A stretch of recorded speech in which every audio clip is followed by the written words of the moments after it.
a partir de uma região conhecida como Faixa de Gaza. Este é um território palestino controlado por um grupo terrorista, no caso, o Hamas. Esse grupo é em parte financiado não por uma organização, e sim por um país, o Irã. Esse país persa fica ao leste do Oriente Médio e muito longe de Israel, e desde 1979 é comandado por uma república islâmica teocrática, e na prática é uma nação com muitos problemas com o mundo ocidental, principalmente os Estados Unidos e Israel. E a guerra que está acontecendo agora em Israel está diretamente relacionada com o Irã e com toda a história dos israelenses e árabes. Então vamos começar explicando isso desde o começo.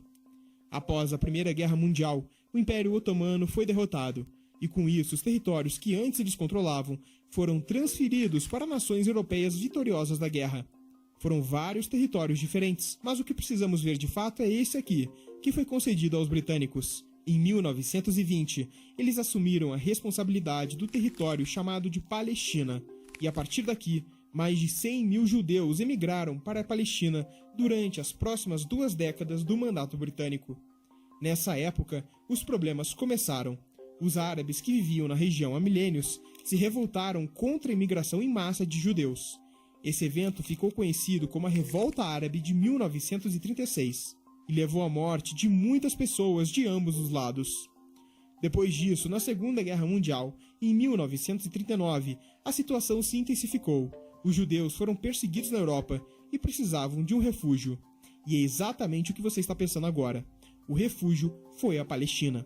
E com isso, depois da Segunda Guerra Mundial, mais de 250 mil judeus estavam na Palestina e a imigração continuava crescendo. Em 1948, o mandato britânico sobre a Palestina acabaria. Por conta disso, as Nações Unidas, junto aos britânicos, decidiram, por questões políticas, dividir o território palestino em 2 partes, uma para árabes e uma para judeus, a receita perfeita para o caos. Enquanto os britânicos estavam na Palestina, havia uma autoridade maior que conseguia em partes controlar os ânimos. Mas quando eles saíram, havia agora 2 grupos que não se davam bem. Antes da retirada britânica, os árabes não concordaram com a divisão e acabaram entrando em uma guerra que durou por volta de 1 ano. Após essa guerra, Israel acabou controlando mais territórios ainda. Os palestinos apelidaram isso de catástrofe, onde dezenas de milhares de palestinos tiveram que fugir. O Estado de Israel foi criado em 14 de maio de 1948. O problema é que um dia depois, em 15 de maio, todos os vizinhos de Israel declararam guerra. Os árabes não queriam ver um Estado judeu no Oriente Médio e invadiram posteriormente Israel por todas as suas fronteiras, iniciando dessa forma a Guerra Árabe-Israelense. Essa guerra foi um marco para o início das dezenas de conflitos que Israel passou ao longo das próximas décadas, como a Guerra dos 6 Dias, que aconteceu em 1967. E após a vitória israelense, uma peça-chave para entendermos os problemas atuais de Israel aconteceu. Com a vitória, Israel ocupou parcialmente Cisjordânia, Gaza e as colinas de Golã. Essa ocupação não foi permanente, mas Israel estabeleceu postos de ocupação pela Cisjordânia, com a intenção de controlar uma possível nova guerra e diminuir a influência palestina. Essas regiões hoje são conhecidas como assentamentos. Para a autoridade palestina, é como uma invasão ilegal ao seu país, já que desde 1967, a influência israelense na Cisjordânia só aumentou e a Palestina só diminuiu. Enquanto na faixa de Gaza, desde 2005, Israel não possui presença naquele território, pelo menos não dentro dele. Porque ao redor, a faixa de Gaza fica praticamente sob controle de Israel. A costa da faixa é de total domínio israelense, assim como a fronteira com Israel também é controlada por eles, bem como o espaço aéreo também é de controle israelense. E por esses motivos, os palestinos da faixa de Gaza não podem transitar até território israelense, com a única possibilidade sendo a fronteira direta com o Egito. Os índices de desenvolvimento humano na faixa de Gaza são muito baixos, e a pobreza impera na região se comparado com Israel. É uma faixa de apenas 40 km de comprimento por 12 km de largura, e que conta com mais de 2,3 milhão de pessoas, sendo uma das regiões mais povoadas do mundo. E nesse território surgiu um grupo terrorista, o Hamas, que tem a intenção declarada de destruir o Estado de Israel. É um grupo que possui controle apenas na faixa de Gaza e tem um governo próprio na região, diferente da Autoridade Nacional Palestina, que fica na Cisjordânia. Mas como esse grupo terrorista consegue sobreviver nesse pequeno território? Eles têm ajuda, é claro, de um país declaradamente o maior inimigo de Israel, o Irã. Com a intenção de destabilizar o governo israelense, o Irã financia grupos e países que têm a intenção de ir contra o governo de Israel. Por conta disso, o Hamas consegue se manter ativo. E além da questão histórica, o fator religioso é também um dos maiores problemas da região. Israel concentra alguns dos principais centros históricos para o judaísmo, islamismo e o cristianismo.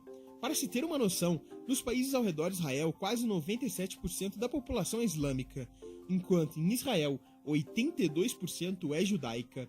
Além da cidade sagrada de Jerusalém estar sob controle de Israel, o interesse religioso pela cidade se dá pois ela foi palco de diversos acontecimentos para o judaísmo, cristianismo e o islamismo.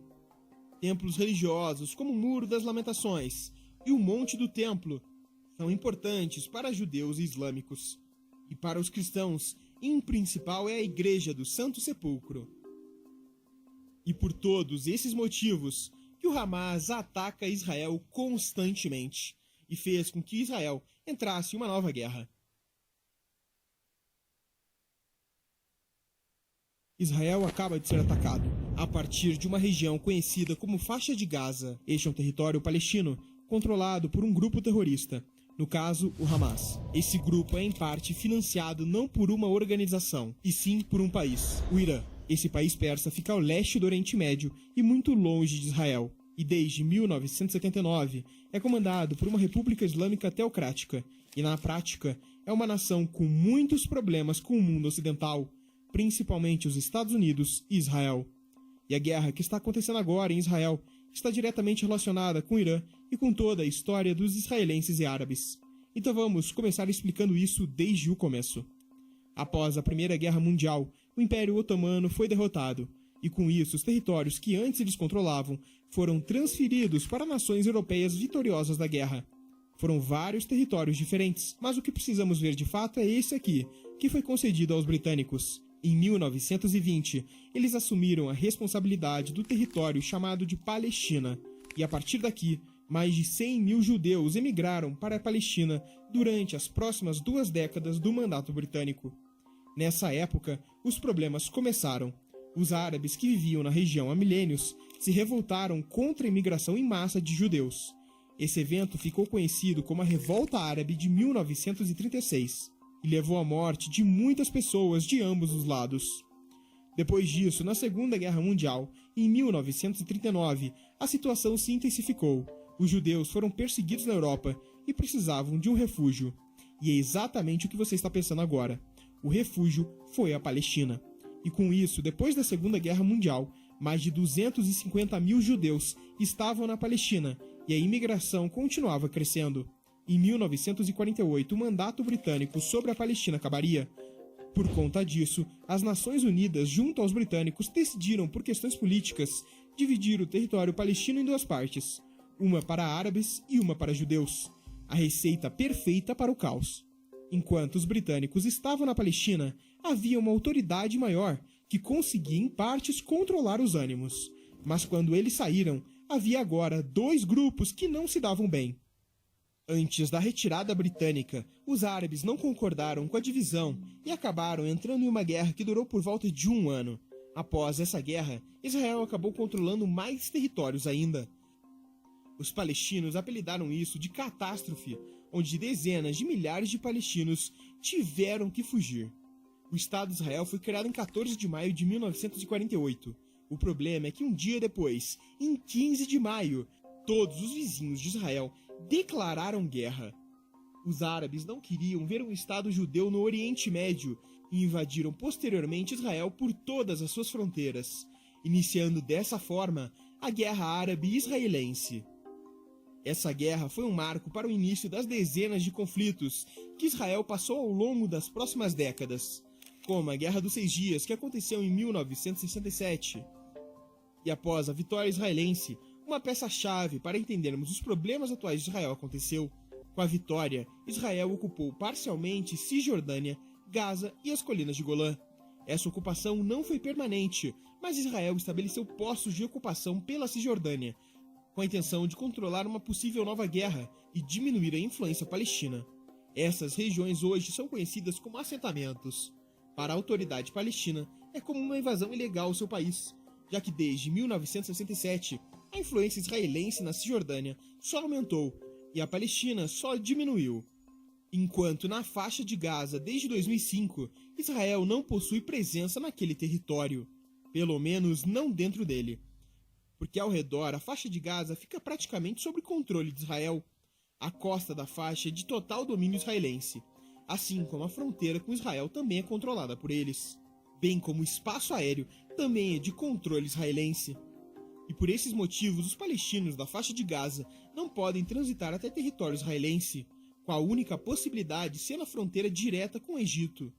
Os índices de desenvolvimento humano na faixa de Gaza são muito baixos, e a pobreza impera na região se comparado com Israel.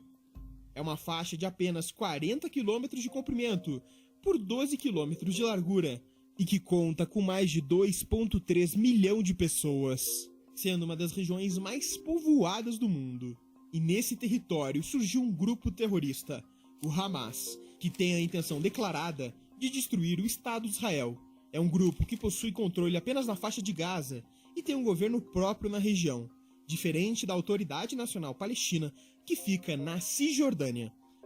Mas como esse grupo terrorista consegue sobreviver nesse pequeno território? Eles têm ajuda, é claro, de um país declaradamente o maior inimigo de Israel, o Irã. Com a intenção de destabilizar o governo israelense, o Irã financia grupos e países que têm a intenção de ir contra o governo de Israel. Por conta disso, o Hamas consegue se manter ativo. E além da questão histórica, o fator religioso é também um dos maiores problemas da região. Israel concentra alguns dos principais centros históricos para o judaísmo, islamismo e o cristianismo.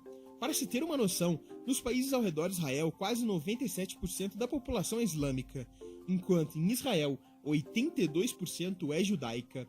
Além da cidade sagrada de Jerusalém estar sob controle de Israel, o interesse religioso pela cidade se dá pois ela foi palco de diversos acontecimentos para o judaísmo, cristianismo e o islamismo. Templos religiosos como o Muro das Lamentações e o Monte do Templo são importantes para judeus e islâmicos. E para os cristãos, em principal é a Igreja do Santo Sepulcro. E por todos esses motivos que o Hamas ataca Israel constantemente e fez com que Israel entrasse em uma nova guerra. Israel acaba de ser atacado a partir de uma região conhecida como Faixa de Gaza. Este é um território palestino controlado por um grupo terrorista, no caso, o Hamas. Esse grupo é em parte financiado não por uma organização, e sim por um país, o Irã. Esse país persa fica ao leste do Oriente Médio e muito longe de Israel, e desde 1979 é comandado por uma república islâmica teocrática, e na prática é uma nação com muitos problemas com o mundo ocidental, principalmente os Estados Unidos e Israel. E a guerra que está acontecendo agora em Israel está diretamente relacionada com o Irã e com toda a história dos israelenses e árabes. Então vamos começar explicando isso desde o começo. Após a Primeira Guerra Mundial, o Império Otomano foi derrotado, e com isso os territórios que antes eles controlavam foram transferidos para nações europeias vitoriosas da guerra. Foram vários territórios diferentes, mas o que precisamos ver de fato é esse aqui, que foi concedido aos britânicos. Em 1920, eles assumiram a responsabilidade do território chamado de Palestina, e a partir daqui, mais de 100 mil judeus emigraram para a Palestina durante as próximas 2 décadas do mandato britânico. Nessa época, os problemas começaram. Os árabes que viviam na região há milênios se revoltaram contra a imigração em massa de judeus. Esse evento ficou conhecido como a Revolta Árabe de 1936 e levou à morte de muitas pessoas de ambos os lados. Depois disso, na Segunda Guerra Mundial, em 1939, a situação se intensificou.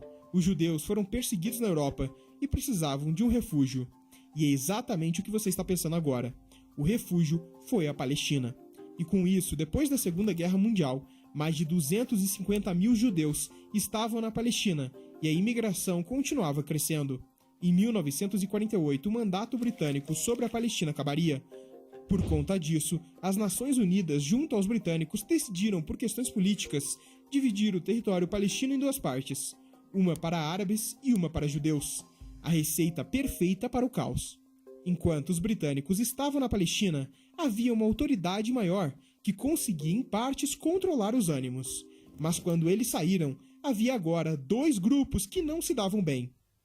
Antes da retirada britânica, os árabes não concordaram com a divisão e acabaram entrando em uma guerra que durou por volta de 1 ano. Após essa guerra, Israel acabou controlando mais territórios ainda. Os palestinos apelidaram isso de catástrofe, onde dezenas de milhares de palestinos tiveram que fugir. O Estado de Israel foi criado em 14 de maio de 1948. O problema é que um dia depois, em 15 de maio, todos os vizinhos de Israel declararam guerra. Os árabes não queriam ver um Estado judeu no Oriente Médio e invadiram posteriormente Israel por todas as suas fronteiras, iniciando dessa forma a Guerra Árabe-Israelense. Essa guerra foi um marco para o início das dezenas de conflitos que Israel passou ao longo das próximas décadas, como a Guerra dos 6 Dias, que aconteceu em 1967. E após a vitória israelense, uma peça-chave para entendermos os problemas atuais de Israel aconteceu. Com a vitória, Israel ocupou parcialmente Cisjordânia, Gaza e as colinas de Golã. Essa ocupação não foi permanente, mas Israel estabeleceu postos de ocupação pela Cisjordânia, com a intenção de controlar uma possível nova guerra e diminuir a influência palestina. Essas regiões hoje são conhecidas como assentamentos. Para a autoridade palestina, é como uma invasão ilegal ao seu país, já que desde 1967 a influência israelense na Cisjordânia só aumentou e a Palestina só diminuiu.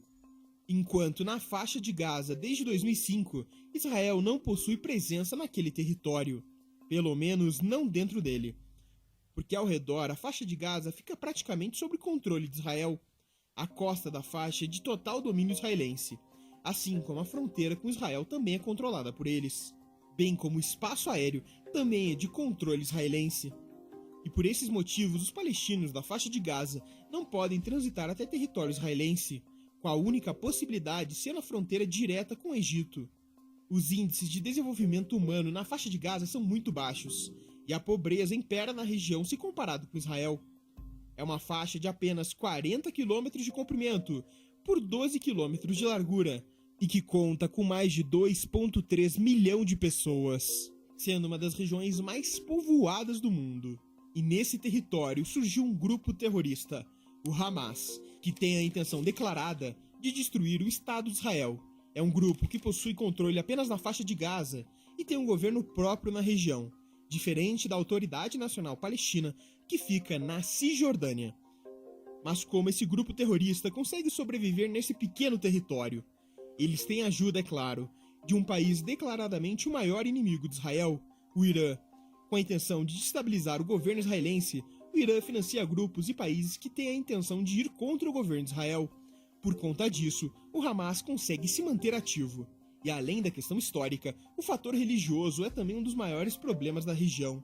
Israel concentra alguns dos principais centros históricos para o judaísmo, islamismo e o cristianismo. Para se ter uma noção, nos países ao redor de Israel, quase 97% da população é islâmica, enquanto em Israel, 82% é judaica. Além da cidade sagrada de Jerusalém estar sob controle de Israel, o interesse religioso pela cidade se dá pois ela foi palco de diversos acontecimentos para o judaísmo, cristianismo e o islamismo. Templos religiosos como o Muro das Lamentações e o Monte do Templo são importantes para judeus e islâmicos. E para os cristãos, em principal é a Igreja do Santo Sepulcro. E por todos esses motivos que o Hamas ataca Israel constantemente e fez com que Israel entrasse em uma nova guerra.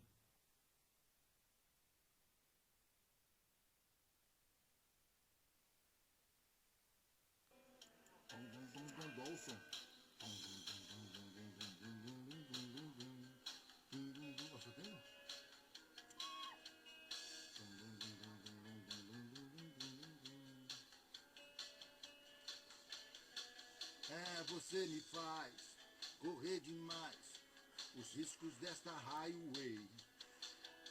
Você me faz correr atrás do horizonte dessa highway.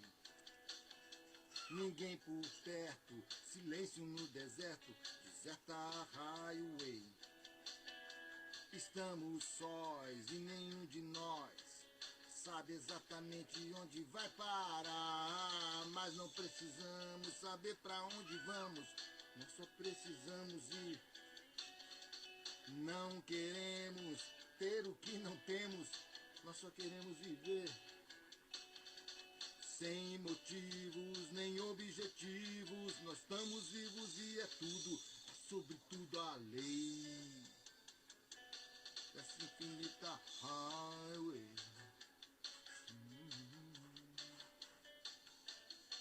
É, quando eu vivia e morria na cidade, eu não tinha nada a temer, mas eu tinha medo dessa estrada. Olha só, ver você, quando eu vivia e morria na cidade, eu tinha de tudo ao meu redor, mas tudo que eu sentia é que algo me faltava, e à noite eu acordava banhado em suor. Não queremos lembrar o que esquecemos, nós só queremos viver. Não queremos aprender o que sabemos, não queremos nem saber. Sem motivos nem objetivos, estamos vivos e é só obedecemos a lei, a infinita highway.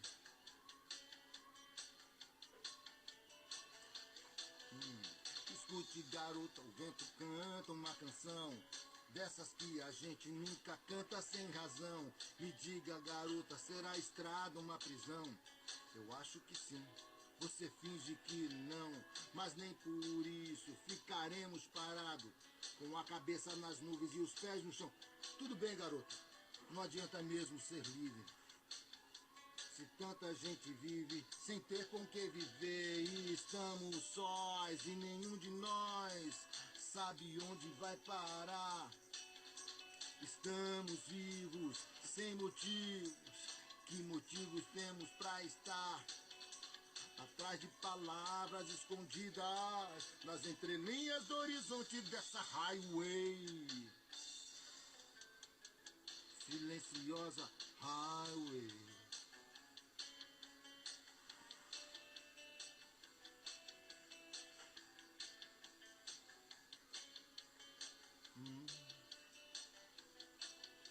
Eu vejo um horizonte trêmulo, eu tenho os olhos úmidos. Eu posso estar completamente enganado, eu posso estar correndo pro lado errado, mas a dúvida é o preço da pureza, e é inútil ter certeza. Eu vejo as placas dizendo não corra, não morra, não fume. Eu vejo as placas cortando o horizonte, elas parecem facas de 2 gumes.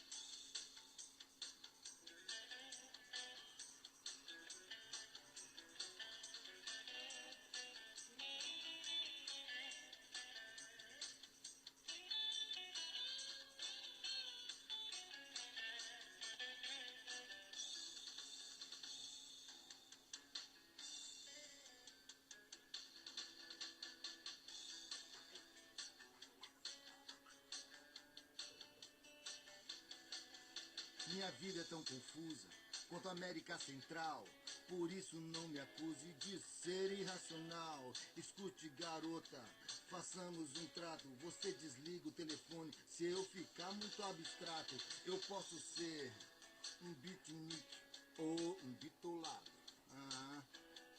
mas eu não tô à toa e não tô à toa do teu lado. Por isso, garota, façamos um trato de não usar o highway pra causar impacto. 110, 120, 160, só pra ver até quando o motor aguenta. Na boca, em vez de um beijo, um chiclete de menta e a sombra do sorriso que deixei. Uma das curvas da highway, highway, infinita highway.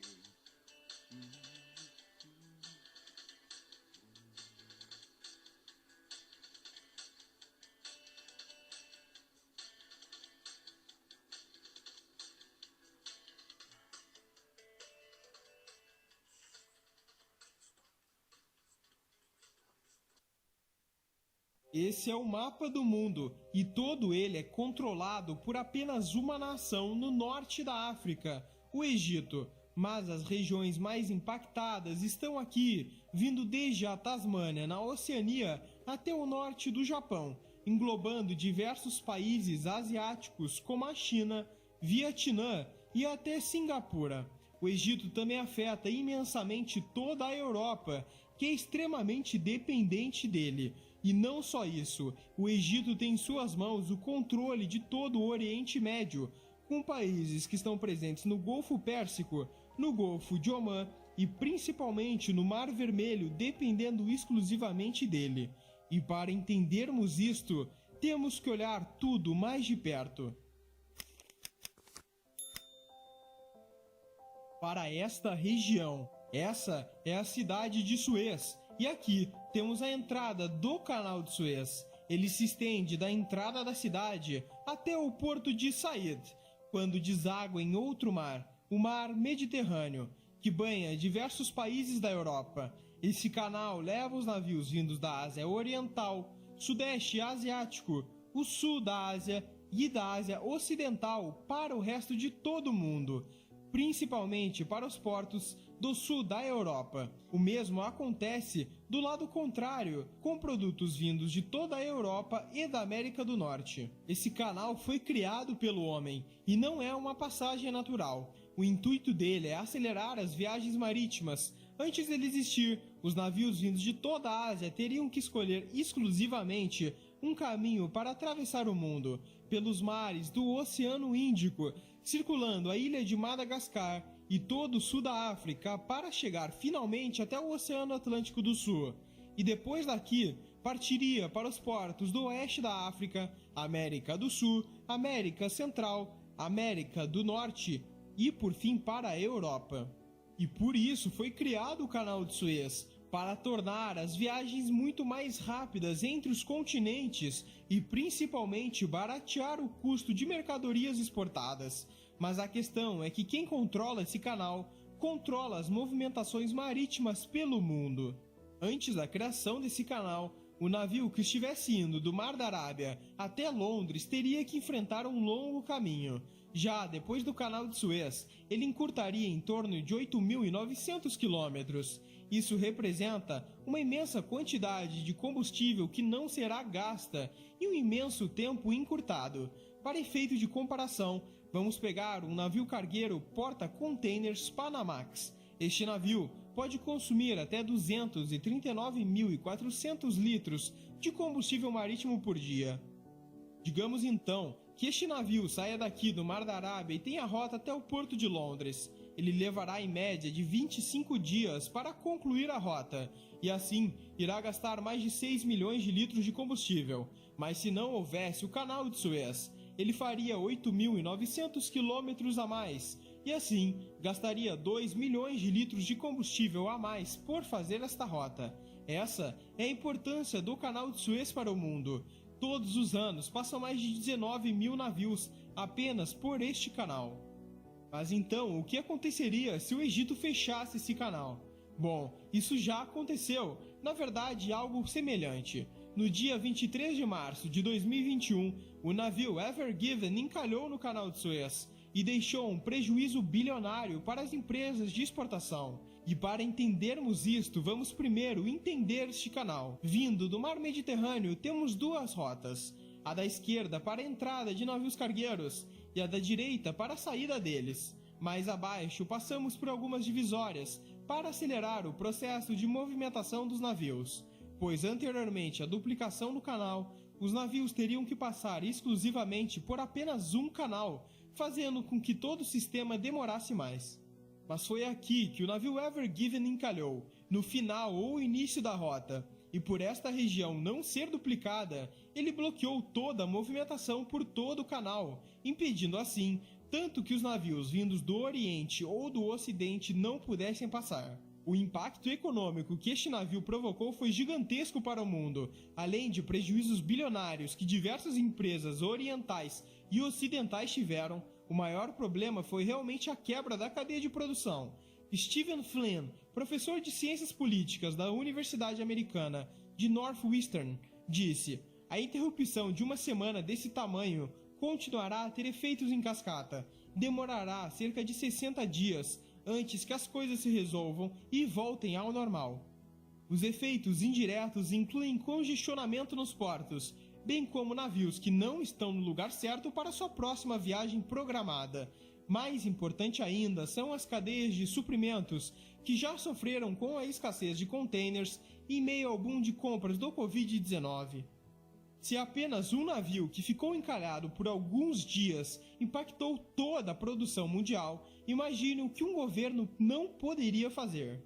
Além disso, a importância deste canal para o mundo é que o combustível fóssil mais utilizado como fonte energética pela humanidade é o petróleo. Ele movimenta toda a indústria mundial e serve como combustível para diversos tipos de veículos. E é nesta região, no Oriente Médio, onde temos uma grande produção de petróleo. Aqui na Arábia Saudita, liderando a produção, com 9 milhões de barris de petróleo diários. Depois, o Iraque com 4 milhões de barris, seguidos pelos Emirados Árabes Unidos, com 3 milhões, e por fim, o Irã, Kuwait, Catar e o Omã, todos com produções menores do que 3 milhões de barris por dia. E o acesso ao Canal de Suez é essencial, pois fica logo ao lado da região, e como o petróleo serve como principal fonte energética do mundo, os países de todo o globo precisam dele, mas as reservas são limitadas. O problema que geraria se o canal fosse fechado seria que os navios que carregam petróleo teriam que dar a volta em todo o globo, o que faria com que diversos países iriam ficar sem petróleo. Mas temos que olhar que além da Ásia, o Ocidente também precisa desse canal. Esse é o Mar Mediterrâneo, e aqui temos importantes pontos. O primeiro é a ligação com o Mar Negro, pois é aqui que a região mais rica da Rússia também realiza as suas exportações. Este é o porto de Novorossiysk, e chegando mais perto, vemos toda a sua baía. É por este importante porto e diversos outros que os produtos russos passam pelo Mar Negro, posteriormente pelo Mar Egeu e seguem, por fim, em direção ao resto da Ásia. Também temos outros países europeus, como a Grécia, a Albânia, Montenegro, Croácia, Eslovênia, Itália, França e a Espanha. Sem o Canal de Suez, os países europeus deste mar só teriam como utilizar o Estreito de Gibraltar e por aqui teriam que dar a volta por todo o globo até chegar à Ásia. Agora vamos para o Sudeste Asiático. Essa é a rota realizada pelos navios cargueiros que passam por todo o Sudeste Asiático. Reparem na rota que a maioria dos navios seguem da Ásia para o Ocidente. A maioria está aqui, pelo Canal de Suez. E olhando para o Mar do Sul da China, vemos importantes países aqui. Taiwan, por exemplo, este pequeno país é o maior produtor de chips de computador do mundo. Esta região inteira é a maior produtora de celulares, computadores e produtos eletrônicos em geral. E os mercados que mais consomem estão aqui na Europa e na América do Norte. A cadeia de produção mundial é insanamente complexa. Se você pegar o seu próprio celular e pegar o processador que tem dentro dele, o cobre que tem dentro dele provavelmente veio do Chile. A pequena quantidade de ouro talvez veio de Ruanda. Estes recursos todos foram enviados para a China e de lá construíram o processador de seu celular. Posteriormente, ele fez uma grande viagem aos mercados consumidores do Ocidente. É praticamente impossível mensurar quantos pontos tem essa cadeia de produção, mas a questão é entender que sem as rotas de navegação nada disso poderia acontecer. Sendo assim, o impacto que o Egito pode simplesmente fazer por fechar essa região é extremamente problemático para o mundo. E a pergunta que surge é a seguinte: existe alguma vantagem no Egito fechar o Canal de Suez? Para responder essa pergunta, vamos olhar a história daquele canal. Antes da criação dele, o mundo passava por aqui na África do Sul e o Império Britânico dominava essa região. E por terem um monopólio daquelas águas, era extremamente perfeito e favorável para eles. Os franceses, por sua vez, vendo o monopólio britânico, começaram, junto ao governo egípcio da época, a construir um novo canal aqui. Em 1869, o canal foi finalmente concluído, e os franceses, controlando aquela região, tinham agora o epicentro das navegações da época. E durante toda a sua história, aquele canal foi disputado por diversas nações, dado o poder que ele gerava para quem o controlasse, por potências europeias no século XIX, posteriormente por italianos fascistas que tentaram conquistar a região durante a Segunda Guerra Mundial, e os britânicos, aproveitando isso, expulsaram os italianos e começaram a controlar a região. Posteriormente, com os britânicos saindo, mas logo novamente voltando, nas décadas posteriores. Por fim, tratados de movimentações por aquele canal foram firmados, e quem possui o controle dele atualmente é o Egito. A verdade é que o país recebe muitos investimentos estrangeiros de todos os continentes, por simplesmente ter o domínio do canal de Suez. A questão é que, apesar de total controle desse canal, fechá-lo não seria algo nada favorável ao Egito, e por todos estes fatores, por ser a parte navegável mais importante do mundo e por dar muito controle para quem o controla, que o Egito atualmente simplesmente comanda o mundo todo através do canal de Suez. Esse é o mapa do mundo, e todo ele é controlado por apenas uma nação no norte da África, o Egito. Mas as regiões mais impactadas estão aqui, desde a Tasmânia, na Oceania, até o norte do Japão, englobando diversos países asiáticos como a China, Vietnã e até Singapura. O Egito também afeta imensamente toda a Europa, que é extremamente dependente dele. E não só isso, o Egito tem em suas mãos o controle de todo o Oriente Médio, com países que estão presentes no Golfo Pérsico, no Golfo de Omã e principalmente no Mar Vermelho, dependendo exclusivamente dele. E para entendermos isto, temos que olhar tudo mais de perto. Para esta região, essa é a cidade de Suez, e aqui temos a entrada do canal de Suez. Ele se estende da entrada da cidade até o porto de Said, quando deságua em outro mar, o Mar Mediterrâneo, que banha diversos países da Europa. Esse canal leva os navios vindos da Ásia Oriental, Sudeste Asiático, o Sul da Ásia e da Ásia Ocidental para o resto de todo o mundo, principalmente para os portos do sul da Europa. O mesmo acontece do lado contrário, com produtos vindos de toda a Europa e da América do Norte. Esse canal foi criado pelo homem e não é uma passagem natural. O intuito dele é acelerar as viagens marítimas. Antes dele existir, os navios vindos de toda a Ásia teriam que escolher exclusivamente um caminho para atravessar o mundo, pelos mares do Oceano Índico, circulando a ilha de Madagascar e todo o sul da África para chegar finalmente até o Oceano Atlântico do Sul. E depois daqui, partiria para os portos do oeste da África, América do Sul, América Central, América do Norte e por fim para a Europa. E por isso foi criado o canal de Suez, para tornar as viagens muito mais rápidas entre os continentes e principalmente baratear o custo de mercadorias exportadas. Mas a questão é que quem controla esse canal controla as movimentações marítimas pelo mundo. Antes da criação desse canal, o navio que estivesse indo do Mar da Arábia até Londres teria que enfrentar um longo caminho. Já depois do canal de Suez, ele encurtaria em torno de 8.900 quilômetros. Isso representa uma imensa quantidade de combustível que não será gasta e um imenso tempo encurtado. Para efeito de comparação, vamos pegar um navio cargueiro porta-containers Panamax. Este navio pode consumir até 239.400 litros de combustível marítimo por dia. Digamos então que este navio saia daqui do Mar da Arábia e tenha rota até o porto de Londres. Ele levará em média de 25 dias para concluir a rota, e assim irá gastar mais de 6 milhões de litros de combustível. Mas se não houvesse o canal de Suez, ele faria 8.900 quilômetros a mais, e assim gastaria 2 milhões de litros de combustível a mais por fazer esta rota.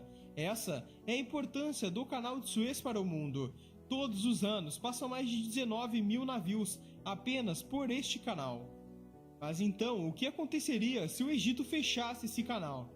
Bom, isso já aconteceu, na verdade algo semelhante. No dia 23 de março de 2021, o navio Ever Given encalhou no canal de Suez e deixou um prejuízo bilionário para as empresas de exportação. E para entendermos isto, vamos primeiro entender este canal. Vindo do mar Mediterrâneo, temos duas rotas. A da esquerda para a entrada de navios cargueiros e a da direita para a saída deles. Mais abaixo, passamos por algumas divisórias para acelerar o processo de movimentação dos navios, pois anteriormente à duplicação do canal, os navios teriam que passar exclusivamente por apenas um canal, fazendo com que todo o sistema demorasse mais. Mas foi aqui que o navio Ever Given encalhou, no final ou início da rota, e por esta região não ser duplicada, ele bloqueou toda a movimentação por todo o canal, impedindo assim tanto que os navios vindos do Oriente ou do Ocidente não pudessem passar. O impacto econômico que este navio provocou foi gigantesco para o mundo, além de prejuízos bilionários que diversas empresas orientais e ocidentais tiveram. O maior problema foi realmente a quebra da cadeia de produção. Stephen Flynn, professor de Ciências Políticas da Universidade Americana de Northwestern, disse: a interrupção de uma semana desse tamanho continuará a ter efeitos em cascata. Demorará cerca de 60 dias antes que as coisas se resolvam e voltem ao normal. Os efeitos indiretos incluem congestionamento nos portos, bem como navios que não estão no lugar certo para sua próxima viagem programada.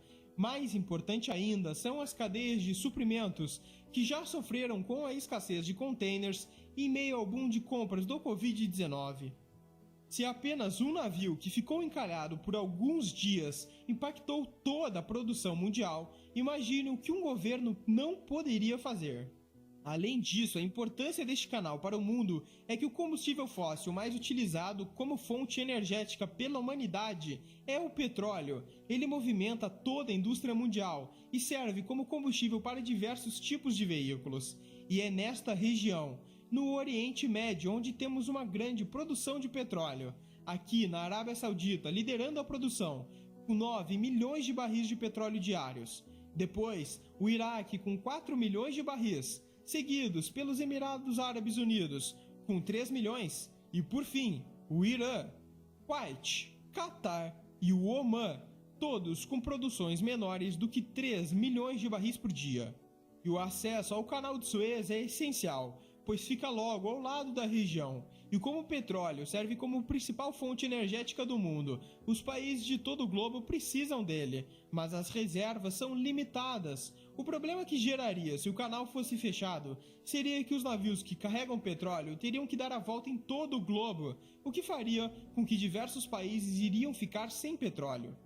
Mas temos que olhar que além da Ásia, o Ocidente também precisa desse canal. Esse é o mar Mediterrâneo, e aqui temos importantes pontos. O primeiro é a ligação com o Mar Negro, pois é aqui que a região mais rica da Rússia também realiza suas exportações. Este é o porto de Novorossiysk, e chegando mais perto, vemos toda a sua baía. É por este importante porto e diversos outros que os produtos russos passam pelo Mar Negro, posteriormente pelo Mar Egeu e seguem, por fim, em direção ao resto da Ásia. Também temos outros países europeus, como a Grécia, Albânia, Montenegro, Croácia, Eslovênia, Itália, França e a Espanha. Sem o canal de Suez, os países europeus deste mar só teriam como utilizar o Estreito de Gibraltar e por aqui teriam que dar a volta por todo o globo até chegar à Ásia. Agora vamos para o Sudeste Asiático. Essa é a rota realizada pelos navios cargueiros que passam por todo o Sudeste Asiático. Reparem na rota que a maioria dos navios seguem da Ásia para o Ocidente. A maioria está aqui, pelo canal de Suez. E olhando para o Mar do Sul da China, vemos importantes países aqui. Taiwan, por exemplo, este pequeno país é o maior produtor de chips de computador do mundo. Esta região inteira é a maior produtora de celulares, computadores e produtos eletrônicos em geral. E os mercados que mais consomem estão aqui na Europa e na América do Norte. A cadeia de produção mundial é insanamente complexa. Se você pegar o seu próprio celular e pegar o processador que tem dentro dele, o cobre que tem dentro dele provavelmente veio do Chile. A pequena quantidade de ouro talvez veio de Ruanda. Estes recursos todos foram enviados para a China e de lá construíram o processador de seu celular. Posteriormente, ele fez uma grande viagem aos mercados consumidores do Ocidente. É praticamente impossível mensurar quantos pontos tem essa cadeia de produção, mas a questão é entender que sem as rotas de navegação nada disso poderia acontecer. Sendo assim, o impacto que o Egito pode simplesmente fazer por fechar essa região é extremamente problemático para o mundo. E a pergunta que surge é a seguinte: existe alguma vantagem no Egito fechar o canal de Suez? Para responder essa pergunta, vamos olhar a história daquele canal.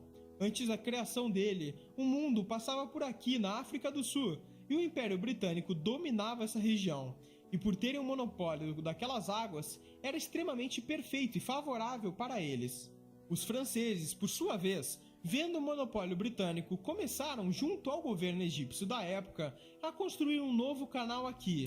Em 1869, o canal foi finalmente concluído, e os franceses, controlando aquela região, tinham agora o epicentro das navegações da época. E durante toda a sua história, aquele canal foi disputado por diversas nações, dado o poder que ele gerava para quem o controlasse, por potências europeias no século XIX, posteriormente por italianos fascistas que tentaram conquistar a região durante a Segunda Guerra Mundial, e os britânicos, aproveitando isso, expulsaram os italianos e começaram a controlar a região. Posteriormente, com os britânicos saindo, mas logo novamente voltando, nas décadas posteriores. Por fim, tratados de movimentações por aquele canal foram firmados, e quem possui o controle dele atualmente é o Egito. A verdade é que o país recebe muitos investimentos estrangeiros de todos os continentes por simplesmente ter o domínio do canal de Suez. A questão é que, apesar de total controle desse canal, fechá-lo não seria algo nada favorável ao Egito. E por todos estes fatores, por ser a parte navegável mais importante do mundo e por dar muito controle para quem o controla, que o Egito atualmente simplesmente comanda o mundo todo através do canal de Suez.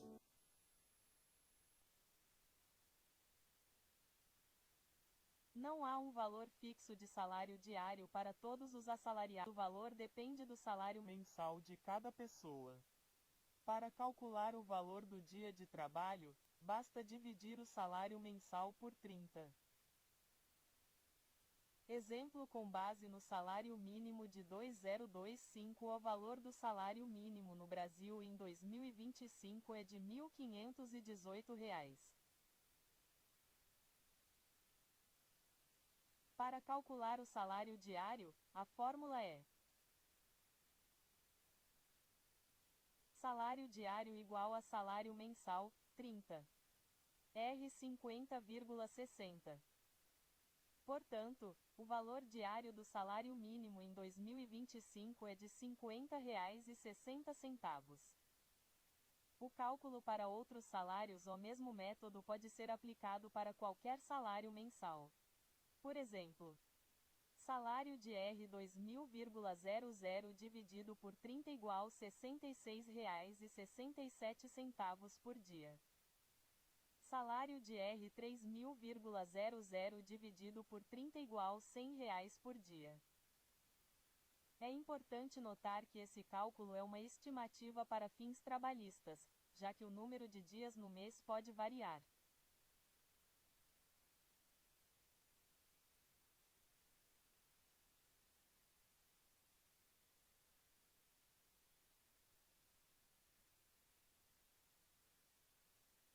Um assalariado que ganha o salário mínimo no Brasil ganha R$ 6,42 por hora, com base no salário mínimo de R$ 1.410 por mês estabelecido para 2024.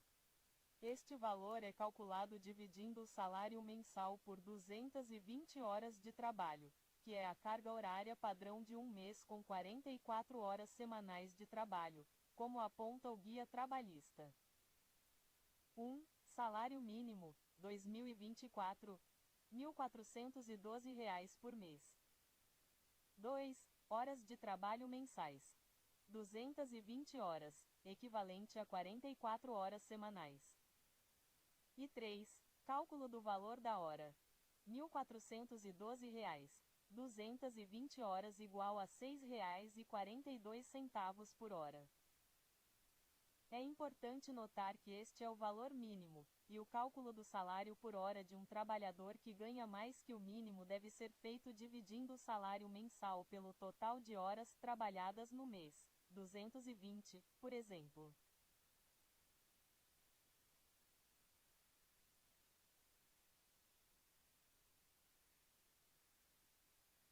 Sim, é obrigatório que o empregador entregue o holerite, contra-cheque, ao funcionário, conforme o artigo 464 da CLT. Essa entrega pode ser feita tanto em formato físico quanto digital e deve ocorrer no mesmo prazo do pagamento do salário, que é até o 5º dia útil do mês seguinte. O documento detalha salários, benefícios e descontos, sendo um direito do trabalhador ter acesso a ele. O que é obrigatório e por quê? 1. Por lei.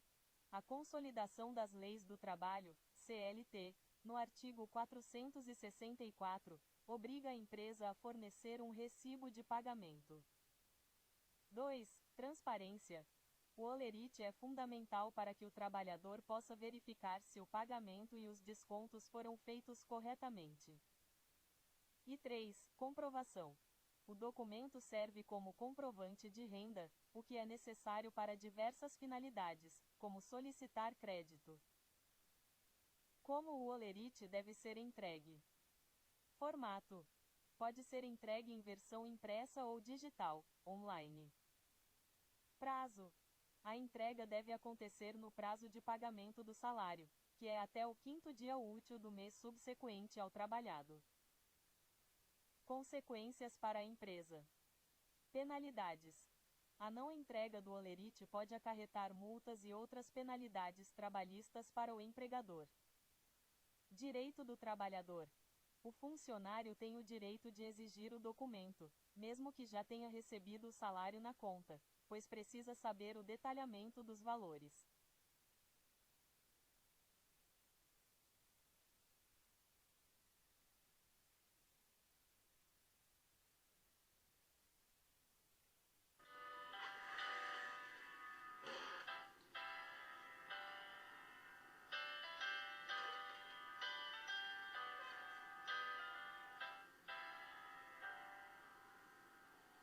Você já sabe, me conhece muito bem. Eu sou capaz de ir e vou muito mais além do que você imagina. Eu não desisto assim tão fácil, meu amor, das coisas que eu quero fazer e ainda não fiz. Na vida tudo tem seu preço, seu valor, e eu só quero desta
saber bem mais que os meus 20 e poucos anos.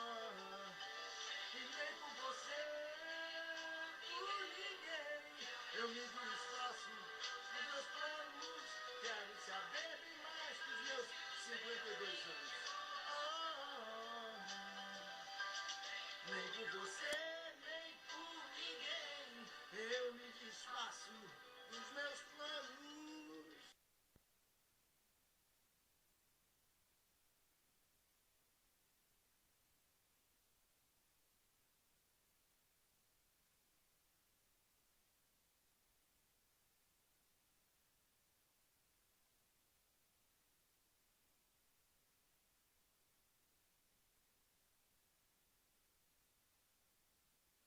Em 1100, destacaram-se a ascensão de Henrique I ao trono inglês e a coroação de Balduíno I como rei de Jerusalém. A Europa também viu o desenvolvimento de cidades na Suécia, a fundação do castelo de Harcourt, e o início de uma nova fase na arquitetura com a consagração da abadia de Vézelay, mesmo com uma crise de fome e seca na Inglaterra que coincidiu com o desaparecimento misterioso da Lua.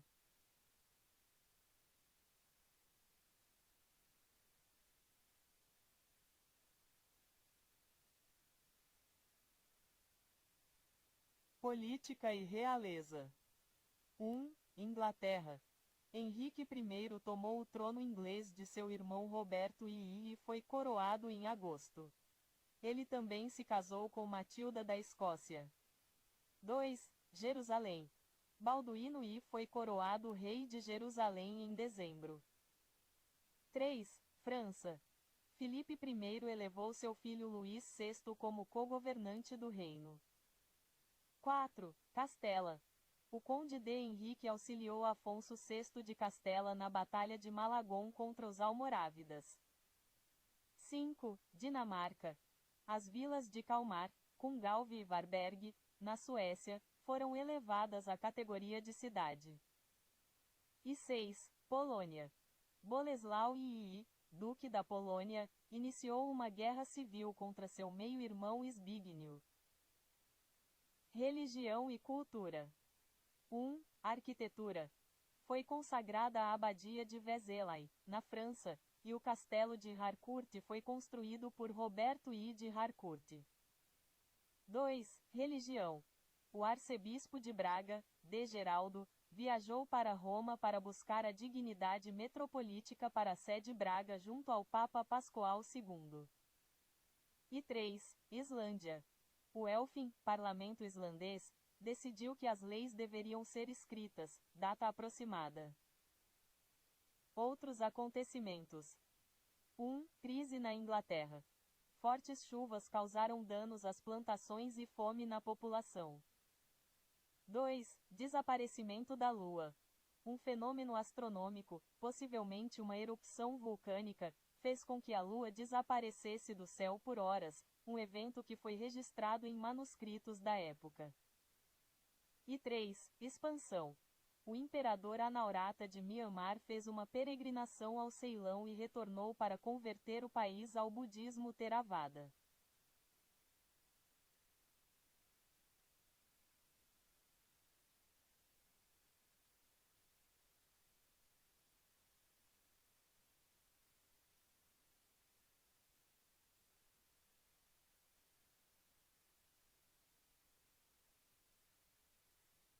Como a fundação de Chichen Itza. Paz entre a Inglaterra e a França.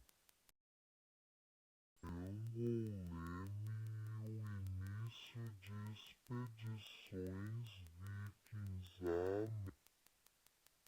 Outro acontecimento notem com o surgimento da construção em pedra em castelos a exemplo do fundador.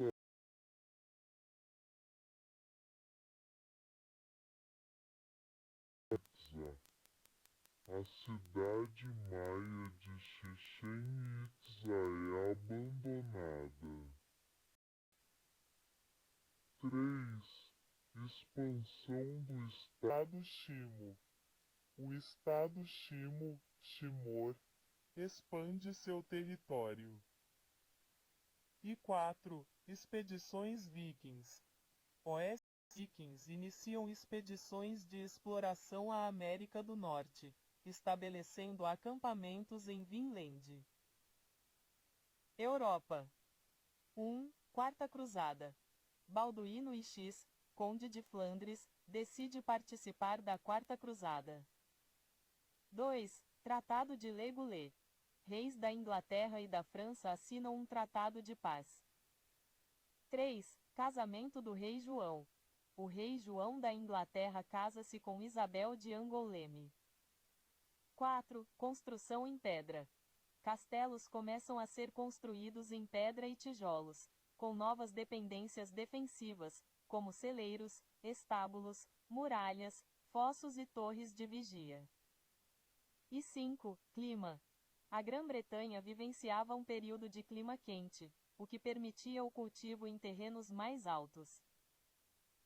Oriente Médio. Morte de reis. O rei Aimeri de Chipre morre de intoxicação alimentar, e sua mãe, a rainha Isabel I, também morre pouco depois. Outros acontecimentos. Conflito entre guelfos e gibelinos. Os conflitos entre guelfos e gibelinos se espalham pela Península Itálica. Ascensão do poder local. O surgimento de poderes locais nas regiões da Síria e Palestina se intensifica.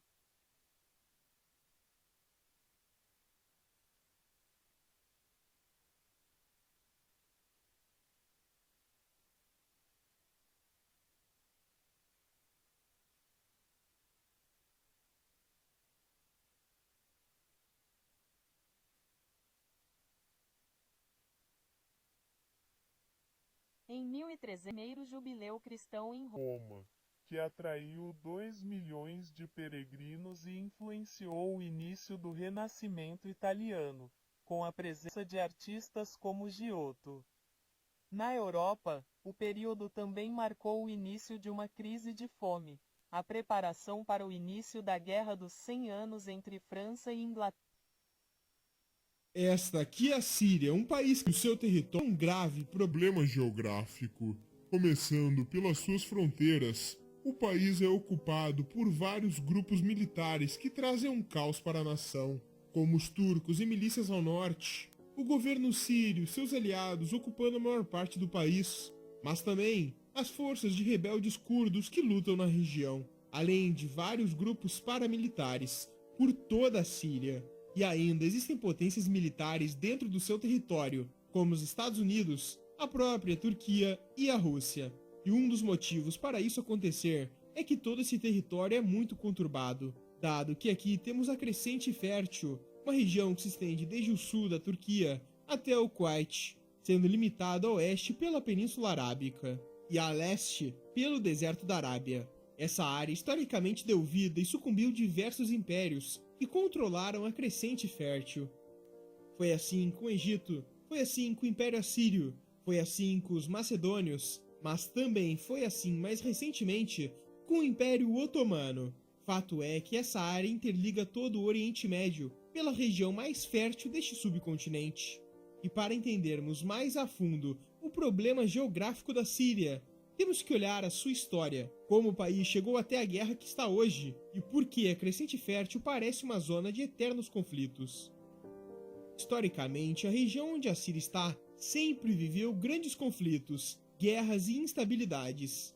E por ser uma nação muito antiga, a sua história tem que começar há muito tempo atrás. Então vamos voltar por volta de 1300 a.C., com o Império Assírio, o maior da sua época, que governou a região da Síria por mais de 1 milênio e até mesmo invadiu o Egito e a Anatólia.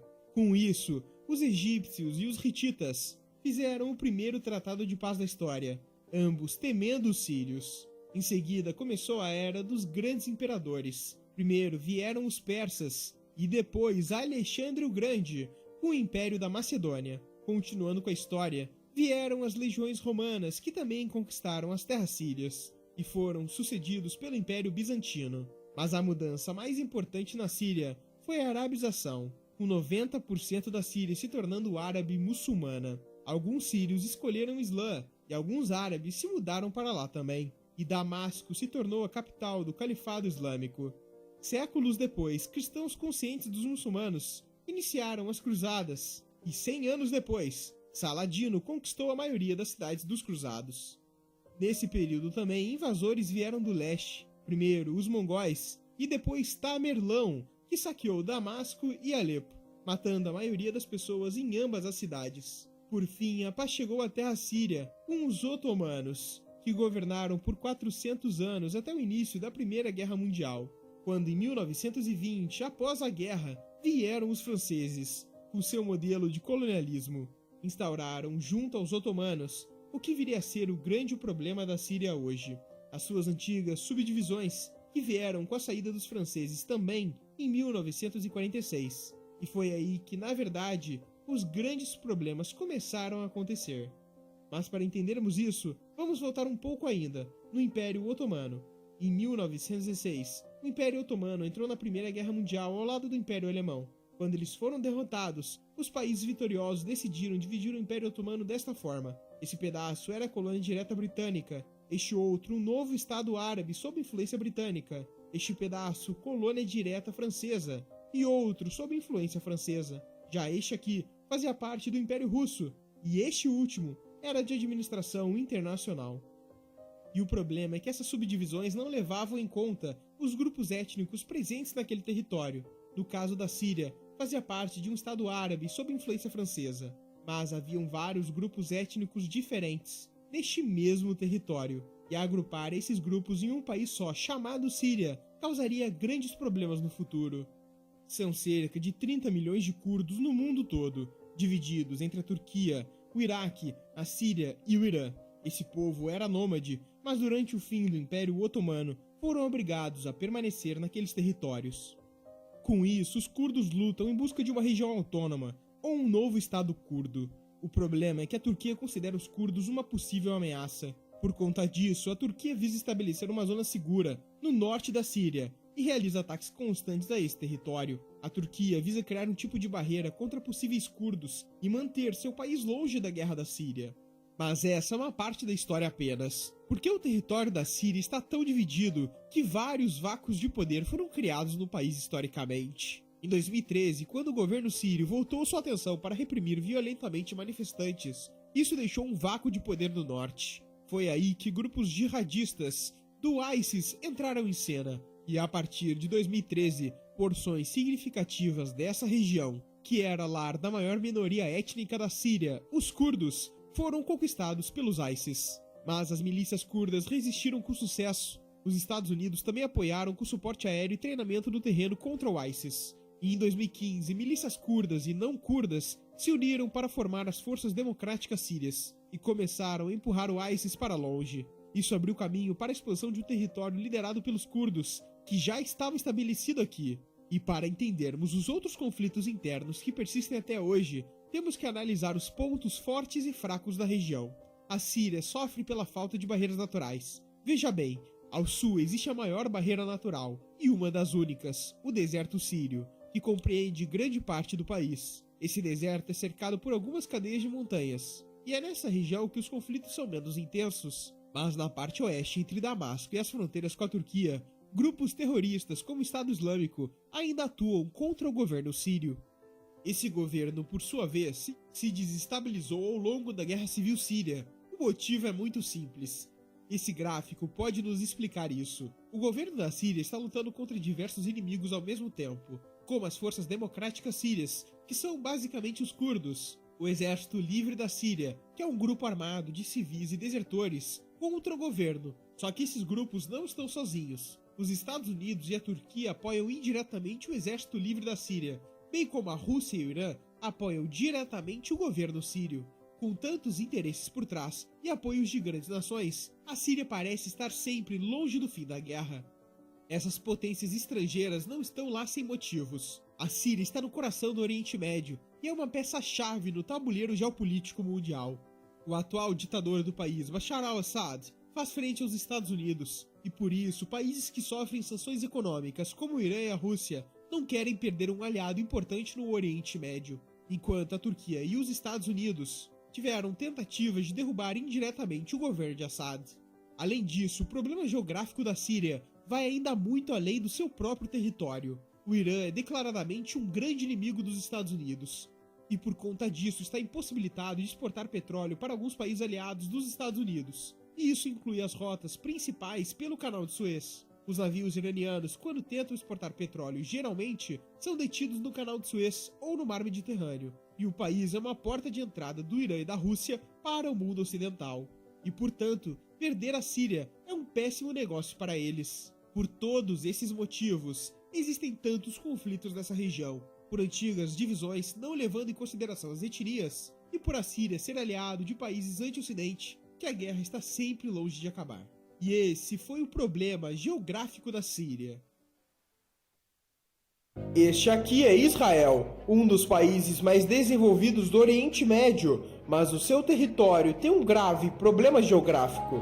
Começando pelas suas fronteiras, o país é totalmente cercado por nações que já o atacaram no passado, sendo o Egito na fronteira sul, a Jordânia no leste e ao norte o Líbano e a Síria. Além disso, existem países declaradamente inimigos de Israel, como o Irã, que mesmo não fazendo fronteira já ameaçou o país diversas vezes, além da Arábia Saudita, Iraque, Argélia, Líbia, Kuwait e o Sudão, que também já foram inimigos do país. Isso sem falar dos conflitos internos que acontecem com a Palestina na faixa de Gaza e na Cisjordânia. E um dos motivos para isso acontecer é que todo esse território é muito estratégico, dado que aqui temos o Levante, uma região que se estende desde o Oriente Médio até o sul dos Montes Tauro na Turquia, sendo limitado a oeste pelo Mar Mediterrâneo e a leste pelo deserto da Arábia e da Mesopotâmia. Essa área conecta o norte da África ao Oriente Médio, sendo requisitada por interesses logísticos e militares de diversas potências. E o outro motivo de ser uma área de conflitos é pela questão religiosa, já que Israel concentra alguns dos principais centros históricos para o judaísmo, islamismo e o cristianismo. Para se ter uma noção, nos países ao redor de Israel, em média 94% da população é islâmica, enquanto em Israel 82% é judaica. E para entendermos mais a fundo o problema geográfico de Israel, temos que olhar a sua história. Agora temos outro canal sobre mega construções que estão ocorrendo pelo mundo. Depois que terminar esse vídeo aqui, vai no primeiro link da descrição e confira o nosso novo vídeo. Desde seu surgimento até os dias atuais, Israel sempre viveu conflitos, guerras e instabilidades, justamente pela localização geográfica e por estar em uma região estratégica. Sabendo disso, vamos começar a história de Israel por aqui, em 600 a.C. Jerusalém, atual cidade de Israel, ficava no território de Judá e era cercado pelo Egito e pela Babilônia. Mas foi em 586 a.C. que começa um ciclo de invasões naquela região, onde os babilônios, sob o comando de Nabucodonosor II, invadiram e destruíram o Templo de Salomão. E logo em 538 a.C., Ciro, o Grande da Pérsia, conquistou a Babilônia e grande parte do Oriente Médio. Depois dele, por sua vez, com o avançar da Macedônia sobre a região, Alexandre o Grande conquista Jerusalém. E esse ciclo continua, com a atual região de Israel sendo dominada por Roma e outras diversas potências estrangeiras. Com destaque para os reinos europeus durante as Cruzadas, que tiveram motivos principalmente religiosos e demarcaram a disputa entre cristãos e muçulmanos, que ocorre até hoje. Mas foi só em 1948, com a saída dos britânicos, que Israel proclamou sua independência. Mas ao fazer isso, países árabes como Egito, Jordânia, Síria, Líbano e Iraque não poderiam ver um Estado judeu no Oriente Médio e invadiram o país por todas as suas fronteiras, começando assim a Guerra Árabe-Israelense. E o Estado judeu, mesmo com tantos inimigos, venceu essa guerra, além da Guerra do Sinai em 1956, Guerra dos 6 Dias em 1967, Guerra do Atrito em 1970, além da Guerra do Yom Kippur e tantas outras que ocorreram, com Israel vencendo todas elas. E isso acontece em grande parte pela estratégia israelense de defesa, que por problemas geográficos e por ser um país pequeno e com pouco território, Israel não pode se dar ao luxo de recuar de seus inimigos, já que estaria entregando seu próprio território para os mesmos. Basicamente, a estratégia se dá da seguinte maneira: a primeira etapa é avançar sobre território inimigo no momento que eles menos esperam, e depois, enquanto uma linha avança diretamente em direção ao inimigo de forma rápida, uma ou mais linhas de ataque se dão pelas extremidades de forma a avançar mais rápido ainda, cercando o inimigo e não o deixando penetrar em seu território. Em exemplos históricos, na Guerra dos 6 Dias, Israel estava cercado por inimigos. Então, durante a madrugada do primeiro dia de guerra, 178 caças israelenses levantaram voo e atacaram bases aéreas no interior do Egito, antes que os caças egípcios a atacassem no dia seguinte. O mesmo aconteceu com ataques terrestres, dado que no mesmo dia do ataque aéreo, soldados israelenses avançaram contra posições egípcias que estavam entrincheiradas, com investidas diretas e pela retaguarda. O montante dessas guerras e conflitos mostra a instabilidade na região, e que hoje, mesmo tendo um decreto de paz entre Israel e países árabes, o país tem que sempre investir na sua defesa, tanto que as forças armadas de Israel são a 20ª maior do mundo.